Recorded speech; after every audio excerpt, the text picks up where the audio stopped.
Mr. Ballen video. Make sure you give it a thumbs up, like, share, and subscribe. Make sure y'all go subscribe to my second channel. I will be posting 2 videos over there tomorrow on the Sunday. I won't be posting on this video tomorrow. On this channel tomorrow. So make sure y'all subscribe to my second channel in the description down below. We're dropping 2 music video reactions over there. Let's go ahead and get into this video though. You know what I'm saying?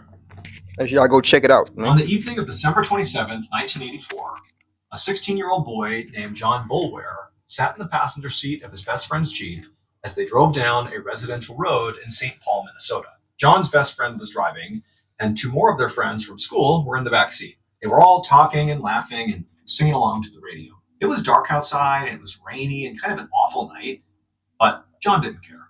He was way too excited because that night he and his buddies were on their way to see the megastar musician Prince perform live. So Prince was obviously a massive, massive star at the time, and anyone at the time would have been pretty excited to go see him perform live. But this was a particularly big deal for John and his friends because Prince was actually from Minneapolis, Minnesota, which was just 20 minutes away from St. Paul, where they were from. So it was kind of like they were going to see their hometown hero. Now, John and his friends didn't expect to become, huge rock star gods like Prince, but there was just something about seeing, this hometown guy achieve his dreams on an international scale.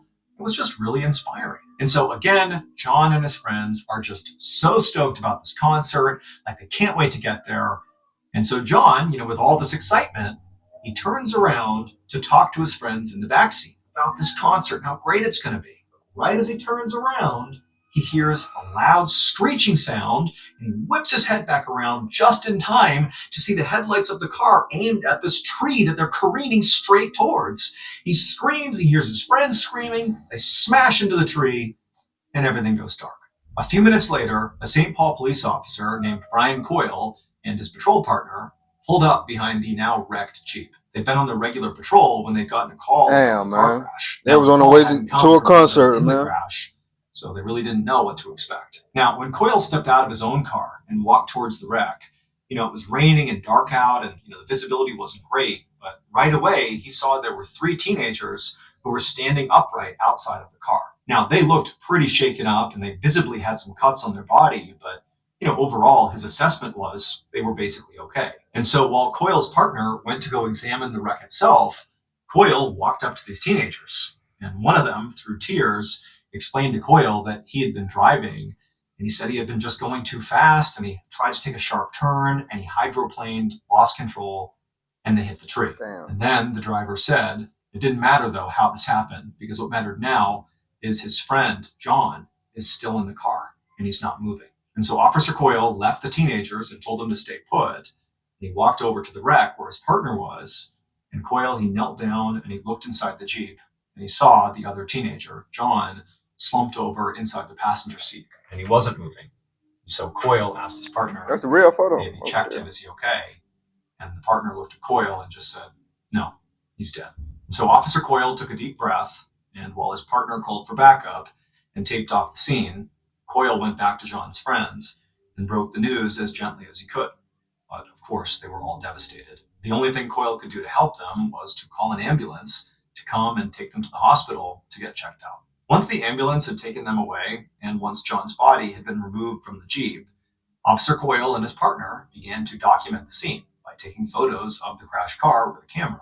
Now, this was all standard practice, and so while they did it, they didn't think anything of it. However, about a week later, when Coyle and his partner were reviewing the photos they took, Coyle noticed something shocking. One of the pictures that Officer Coyle had taken was so bizarre that it ended up in newspapers, not only in Minnesota, but all over the country. Even today, 30 plus years later, people are still talking about it. What is it?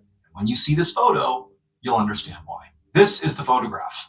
And if you look at the top right, above the Jeep's open door, you'll see something that could just be a flash of light. But to Officer Coyle and so many others who have looked at this photograph, they say that weird apparition-looking thing above the Jeep looks eerily similar to John Boulware's face, the 16-year-old victim of the car crash. And it almost looks like this photograph. That's some scary shit.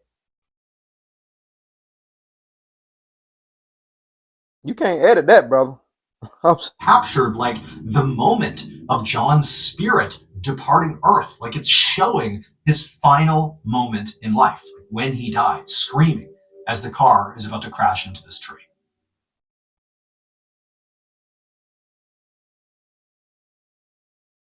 Open a Chime checking account in 2 minutes, and we'll spot you up to $200. Damn, bro. R.I.P., bro. You was just going to see Prince, bro.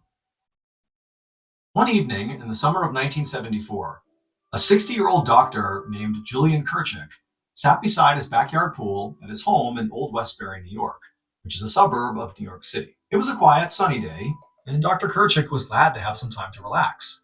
He was a surgeon at a local hospital, and he also had a wife and 4 children, so it was not often that he got a moment of peace to himself.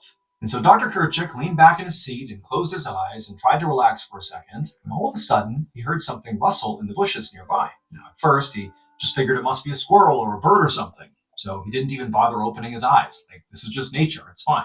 But this rustling sound persisted, and it just wouldn't stop. And so eventually, Dr. Kirchick did open his eyes, and he got up out of his chair to go see what was going on. Now, these bushes were like 20 feet away from the doctor. And so in order to truly investigate, he had to get up and actually walk over there. And so he gets up and he takes a few steps when he suddenly freezes. Because now, when he's looking at the bushes, he sees there is someone standing basically in the bushes, a person. But he realized this person was not a normal looking person. The person was wearing what appeared to be this dark, long robe that covered their whole body. And in fact, the robe kind of obscured their face. It was like they were this dark presence just standing there in the middle of these bushes. And so Dr. Kirchick is just frozen, having no idea how to react to this. I mean, does he call out for help? Does he, chase this guy out of his yard? Like, what does he do here?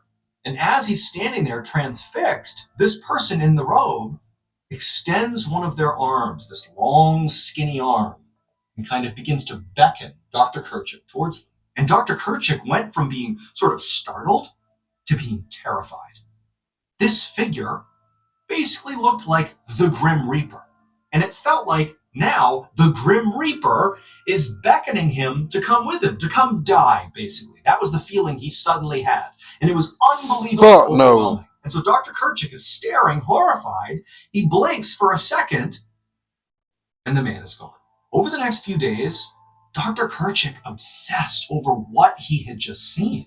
I mean, really, it felt like he had just witnessed the Grim Reaper, and worse, that the Grim Reaper was like telling him to come with him. Like he was signaling to Dr. Kirchick that his time on Earth had come to an end, that his death was imminent. That's what Dr. Kirchick is thinking. But Dr. Kirchick, he's a surgeon. He's a man of science and reason, and he can't understand how this could have happened. I mean, even if it was just a hallucination, it was so vivid. It was so visceral. Like, how could this be? What's going on with him? But the problem Dr. Kirchick had was, who's he going to talk to about this? Yeah, for real. Hey, by the way, I saw the Grim Reaper. For real, though. I was just thinking that, bro. I was just thinking that. Like, who you going, like, bro? Like, who's going to have that conversation? Nah, for real, though. Like, who going to sit down and be like, bro, I seen the Grim Reaper, bro. Come on. Nobody ain't gonna believe that, bro. With him. But at the same time that he was feeling increasingly isolated because of this, whatever he saw, he couldn't help but feel like it was real, and it was driving him mad. Like, I'm not doing anything, and something bad is imminent. What do I do? And so for months, Dr. Kirchick just carried this incredible weight with him everywhere he went, like this constant sense of unease, until October of 1974. That month, Dr. Kirchick suddenly got sick. He had a fever, and it just wouldn't go away. And so he went to his own doctor for a checkup. And his doctor told him, I got some bad news. That day, Dr. Kirchick was diagnosed with an incurable form of blood cancer. He was heartbroken, but he was not totally surprised. Because for him, this sort of felt like a validation of what he'd already seen. Death, the Grim Reaper, had been calling him. Now, Dr. Kirchick knew why. Dr. Kirchick would share his story with newspapers, which is how we know about it today. And shortly after sharing his story, Dr. Kirchick would die. Damn, you never sue the other driver after a car. You ask and see that shit, There's though. A better way to get that's the crazy part. Check without.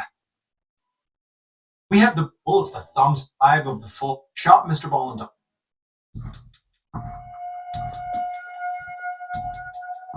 It must be a long ass story.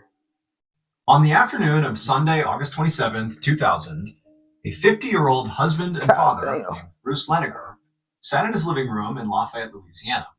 He and his wife and his 2-year-old son James had just gotten home from church, and now Bruce was just trying to relax. However, it was proving very difficult to relax because as Bruce is trying to sit on the couch and just kind of close his eyes for a second, his son, James, the 2-year-old, has his toy plane, his favorite toy plane, and he is repeatedly smashing it into the coffee table as loud as he can, saying, "Plane crash, plane crash, plane crash." And while, of course, James is a kid, he's going to be loud and noisy and obnoxious. That's what kids do. But for Bruce, he's watching his son do this, and he couldn't help but be really concerned. Hell no. Because lately, over the past few months, James had become unnaturally fixated not on planes, but on plane crashes. And even more specifically, James had begun having these recurring nightmares. Is he reincarnated? 4 or 5 times a week, where he'd wake up Reincarnation? terrified, and he would say he, James, had just been in a horrible, fiery plane crash. And it was like every night. That was the nightmare. And it was like Bruce and his wife didn't even know what to make of this. Time to get another son.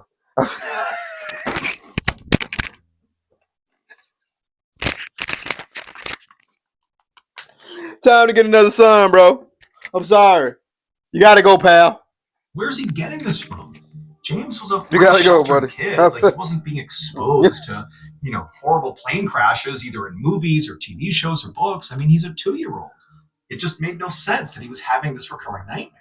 But what made it even more kind of unsettling is that James wasn't just fixated on the plane crash aspect of this nightmare. He also began to tell Bruce and his wife these weird details about the plane crash, because it was always the same plane crash in his nightmare. He began telling his parents that the Japanese shot me down. And Bruce and his wife are like, what is he referencing? Is this a World War II reference? World War II? But again, he's 2. Developmentally, it's not something he would say, even if he Hell was no. exposed to it. Hell no. It just didn't make any sense. Now, over the past few months that this behavior had really ramped up, Bruce and his wife had taken... We done seen it before on this channel. Say, what's going on here? What's my kid doing? I don't understand. We done seen it before on this channel, and it was a Mr. Ballen video. Y'all remember that time that the woman died?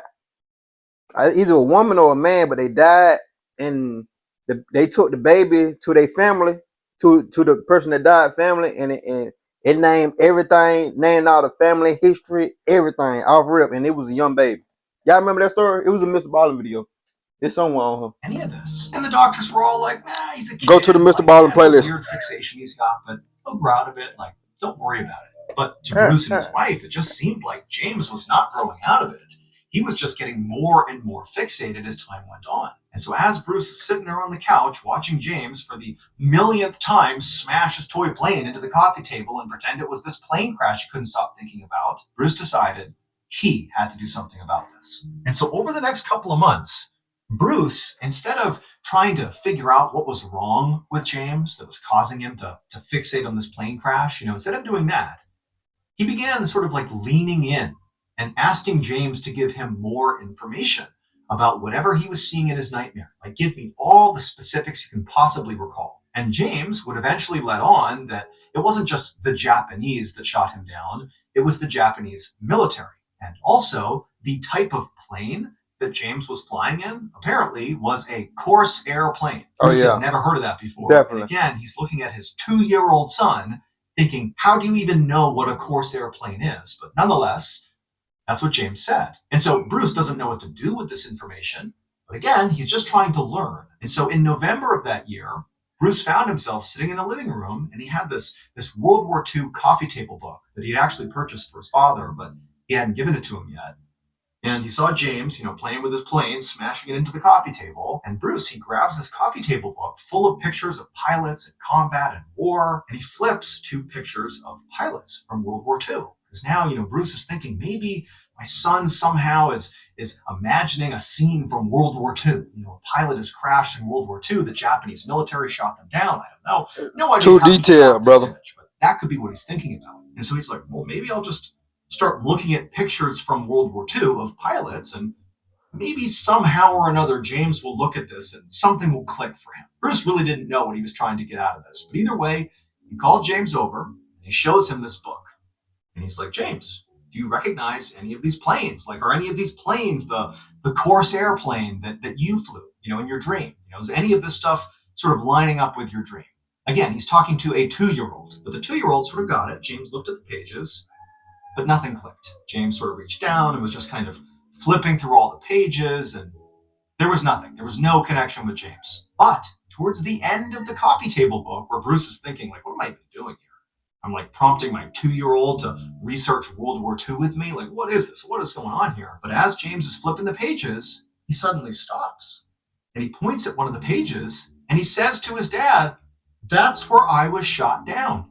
And he's pointing at the Battle of Iwo Jima. And so Bruce, again, he doesn't really know what he's trying to accomplish here, but, clearly his son has pointed out this particular fact that's sort of roughly tied in with the other things he's brought up. He's had this dream about being a pilot who crashes because the Japanese military shot him down.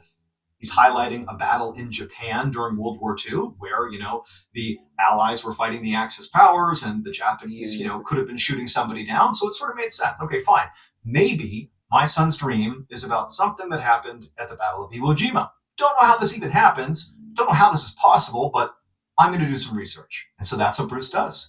He begins researching the Battle of Iwo Jima. Doesn't even really know what he's looking for, but he just wants to see if there's anything connected to what his son has been saying. And what he eventually discovers actually is sort of a relief. He discovers that there is no record of any Corsair airplanes crashing during the Battle of Iwo Jima. In fact, no Corsair planes at all were flown during the Battle of Iwo Jima.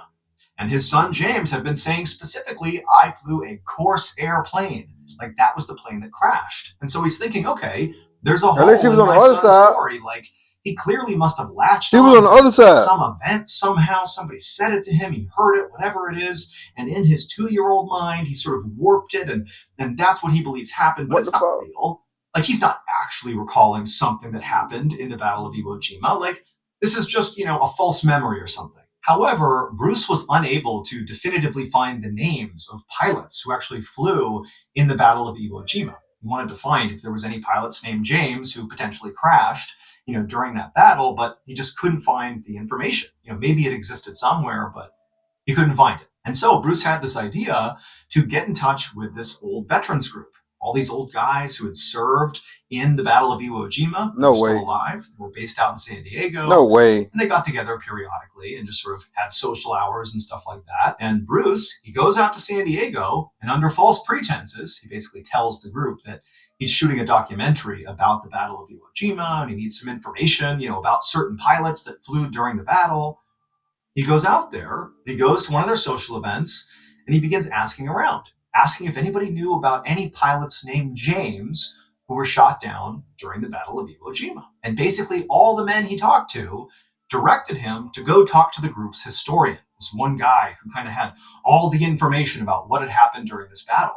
And so Bruce goes over to this guy and he starts asking him questions about, any pilots that, were shot down during the battle, do you know? And the historian, he tells Bruce that, during that battle, virtually no planes were shot down. However, there was one plane that was shot down. A single U.S. Air Force pilot was shot down during the Battle of Iwo Jima, and he was killed.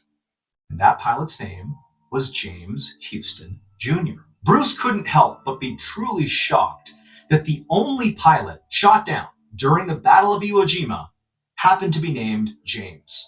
Like, that just seemed like a coincidence that couldn't be possible, considering what his son was saying. And so suddenly, Bruce doesn't know what to make of this information he's been given. For so long, his 2-year-old son, named James, has been talking about how in his dream he's been shot down by the Japanese military during the Battle of Iwo Jima. And now he's being told there was a single pilot shot down in real life during the Battle of Iwo Jima, and his name was James? Like, how is that possible? That just seems impossible. And so at this point, Bruce is really holding on to the fact that his son had said his plane that he was shot down in was a Corsair plane. And this guy, James Houston Jr., who was shot down, the plane he was shot down in was not a Corsair plane. And so Bruce is telling himself, like, okay, this is just a crazy coincidence. Like, this didn't somehow happen to my son. He's not like channeling somebody else who died years ago. Like, that can't be what's happening. That's what's happening. This is just a wild set of circumstances. That's all this is. But he's freaked out now. And so he calls his wife and he tells her about what he's learned. He kind of downplays how much this has really unsettled him, but he ultimately tells his wife, and the two of them decide, okay, you know what? Let's just do a little bit more research and just figure out what's going on here. Like, this is just so crazy. We got to do a little bit more research. And in doing research about James Houston Jr., they discover that James has a sister who is still alive. And so they decide to contact her. Not really even sure what they're going to say, but they figure, you know what, let's just get in touch with her and just tell her what's going on. Who knows? Maybe somehow she can explain this. Who knows? And so kind of on a whim, James and his wife, they send a message to this woman, to the sister. And the sister, when she finds out there's this 2-year-old who's sort of referencing her brother's death in some way, for whatever reason, her reaction was to send actual physical photographs of James Houston Jr. when he was a pilot, when he served in the military. She just sent a whole bunch of pictures to Bruce, his wife, and James to look at. Like, there really wasn't a clear set They of might got some similarities now, and so that's what she did. Here are some pictures. And when Bruce looked at these photos, it was like his whole world was completely rocked. Because in one of the photos that clearly showed James Houston Jr., he is standing in front of a plane, and that plane was a Corsair plane. And so at this point, for Bruce, it felt like the set of circumstances, the coincidences here, were simply too much to ignore. This is no longer coincidence. This is something else. And also, there's one other small detail that now is sort of bubbling up in Bruce's mind, and that was, periodically, his son James would talk about how he really wasn't named James. He was named James 3. Just periodically, his son would say that. Not every time, but he brought it up enough that it was sort of a known thing, that he was James 3. And now Bruce is thinking, James Houston Jr., that's James 2. My son, how could he possibly know all these things crazy, bro. that happened to James Houston Jr. if he was not James 3, James Houston Jr.'s reincarnated soul? Bruce would eventually take his son's story to the news, and the family would film a primetime segment on ABC about it. James was soon invited to the Battle of Iwo Jima Veterans Reunion, where he would shock the group with his knowledge of the battle. James also met James Houston Jr.'s sister, and when he did, he called her by a nickname that only her late brother ever used. After that, even she was convinced that her brother's spirit had come we back had a story just like this. in James 3. If reincarnation is real, James's story is one of the most credible and well-documented cases in history. Bro, we didn't have a story like this before on previous Mr. Ballen video. If y'all remember it, y'all are real. I mean, y'all watch me for real. You know, so y'all remember that story because I was blown by that story. I think it was in India or somewhere like that, overseas or somewhere like that. But definitely is a crazy video. All 3 stories. The first video, you know what I'm saying? They were just, that's why I tell y'all gotta watch how y'all driving too, bro. They were just going to a concert, bro. Just going to a concert. Got in the crash. I mean, and then the Grand Reaper on the second story, you know what I'm saying? It when he did see the Grand Reaper, but the Grand Reaper didn't come. It didn't come fast. Sometimes it come fast. I don't know. I ain't never been through it, so I can't even give my full opinion on that one. But this third one, bro, reincarnation definitely real. We done heard of this plenty of times, and it's definitely real. You know what I'm saying? We all have a past life. You know what I'm saying? Everybody got birthmarks or their past life, or you know what I'm saying? Something like that. That being said, let's go ahead and end this video. Make sure y'all subscribe to my second channel if y'all haven't already. That being said, see y'all when I see y'all. Love y'all. Stay safe, stay dangerous. Make sure y'all go subscribe to my second channel in the description down below. That's right, nigga.